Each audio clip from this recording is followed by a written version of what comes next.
Good evening. The first casualty of war is truth, we often hear.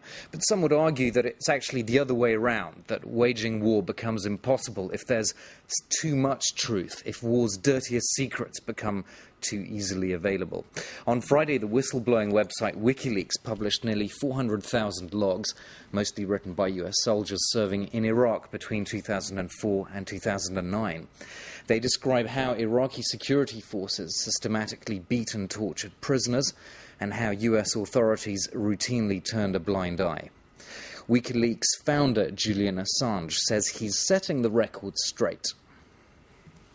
In our release of these 400,000 documents about the Iraq war, the intimate detail of that war from the US perspective, we hope to correct some of that attack on the truth. Well, his detractors say that the logs put lives at risk and undermine efforts to achieve peace and security in Iraq. Are they right, or do we have a right to know regardless of the consequences? We'll debate that question with Christopher Dickey, Middle East editor for Newsweek magazine. Good evening to you. Here on the set also Waddick Doyle, Professor of Global Communications at the American University of Paris. Good evening, Waddick. Joining us also from Cambridge, Massachusetts is Charles Cogan, who spent nearly 40 years in the CIA and is today an associate at Harvard's Kennedy School of Government. Good evening to you, Charles Cogan. First, Good evening. Glad to be here. Let's take a look, firstly, before I get to the debate with my guests, just a reminder of the fallout from this WikiLeaks leak this weekend. Beatings, electrocutions, sexual abuse, even killings. According to roughly 400,000 documents released through the WikiLeaks website, these are just some of the activities carried out by the Iraqi army and police. But while the reports were written by U.S. soldiers, in most cases they took no further action, leaving the matter to Iraqi authorities. On Sunday, the UN called on the Obama administration to carry out an independent and objective investigation.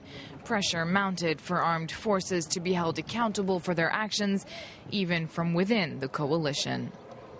I'm assuming the US administration will want to provide its own answer. It's not for us to tell them how to do that. But anything that suggests that basic rules of war and conflict and of engagement have been broken, or that torture has in any way been condoned, are extremely serious and need to be looked at. The leaks are also putting pressure on Iraqi Prime Minister Nouri alMaliki.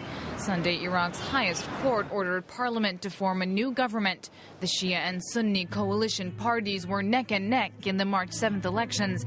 Neither bloc has been able to form a government since then. The fact that these documents are being released now is no coincidence.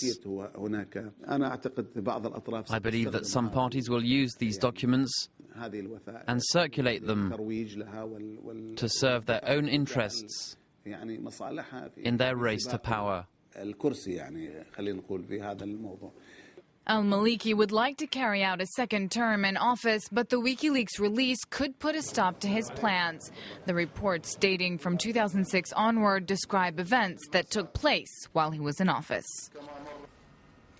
Okay, well, let's get into that debate on WikiLeaks. Christopher Dickey, I'd like to start with you. So there's obviously a debate about whether these logs should be taken at face value, whether you need a lot more context to understand the war in Iraq. Where do you stand on that? Well, you do need a lot more context, and in fact, every country, every people that looks at these documents is likely to bring a very different and very specific context to them, because it's really just a great hodgepodge of information, a lot of it not analyzed, a lot of it not sorted, by a lot of soldiers on the ground who actually didn't know what was going on around them. So there are wonderfully interesting nuggets here, but the idea that this is going to compromise alMaliki and his political campaign, come on, the Iraqis are some of the toughest, meanest people in the world. You don't think they know this was going on? Of course they knew it was going on. This is no surprise to them. Yeah. Waddick Doyle, we're looking at this through a very sort of Western lens, aren't we?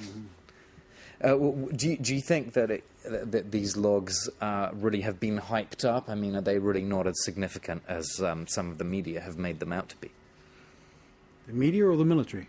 No, I mean some of the editorials saying, you know, that this is a bombshell, that it's going to damage Maliki, it's going to damage Obama, and so on. And of course, the moral issue that's being projected is that it puts the informers to the coalition forces in Afghanistan at risk, and at risk of death.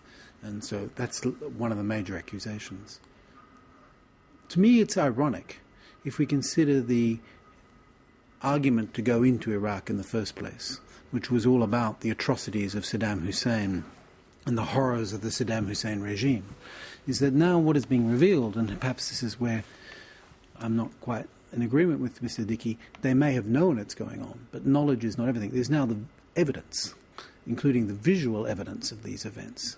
And visual evidence, as we've seen in Abu Ghraib, photos, are extremely powerful in public opinion. So it's certainly no surprise to them, but it doesn't mean there isn't a public, there won't be a public reaction to them.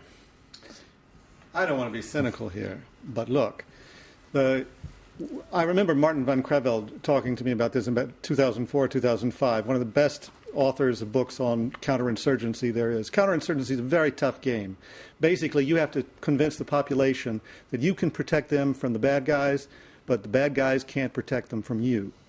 And that's exactly the game the Iraqis played. And when the United States went into that, with all of its rules of war, with all of its compunction about doing one thing and another, I say good for the United States to believe all those things. But as Van Creveld said, what were we going to teach the Iraqis about counterinsurgency? We put Saddam Hussein on trial and hung him for what he was doing in counterinsurgency, and he was very successful at it for years.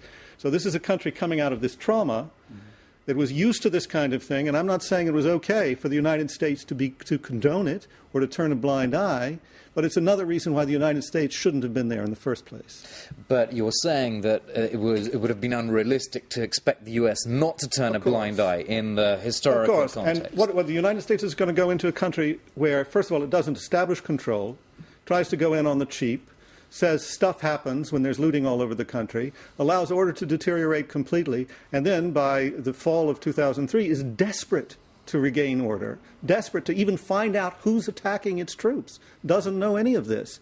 So during those very tough years, 2004, 2005, 2006, things got very bloody indeed. And one of the best stories to come out of this is a New York Times story that shows that the surge worked in 2007, mainly because the Iraqis were so exhausted and sick and tired of slaughtering each other that they finally turned to the Americans for protection. Let's bring in Charles Cogan from Harvard. He's coming to us from Massachusetts, from Cambridge. Charles Cogan, just your initial reactions on this leak. Do you think it's irresponsible, like a lot of editorials in the papers have said, and of course like US officials have said? Well, it's irresponsible. Now I'm referring to the Afghan leaks because I think it's too early to examine completely the Iraqi leaks. But the Afghan leaks, as one of your speakers said, has endangered the lives of those people, those Afghans who are collaborating with the Americans. And it's interesting to note that the Taliban, just the last couple of days, said that they had formed a group to study and analyze these names and figure out which people they should take action against, so that it's very harmful from that point of view. Now, as far as the Iraqi leaks go, I think that the American military, the CIA, other elements of the intelligence community are examining these with a fine-tooth comb. There's a hell of a lot of documents. They are, by the way, authentic, of course. It's very low level. There are no great state secrets, but they seem to reveal three things. One, damage done by the Americans, particularly the contractors. Secondly, damage done by the Iraqi troops themselves. And thirdly, I haven't seen the documents, but there's a much greater participation of the Iranians in this whole show than anybody imagined. Are you, I mean, obviously the difference with the Afghan files is that with the Iraqi logs, the names of the authors were deleted. Do you believe that's at least some sort of progress in this very wild frontier, if you like, this new WikiLeaks phenomenon? Well, we always like the truth to come out, but I'm not totally sure that these Iraqi blogs have been totally sanitized or sterilized, and there are no names and no damaging information.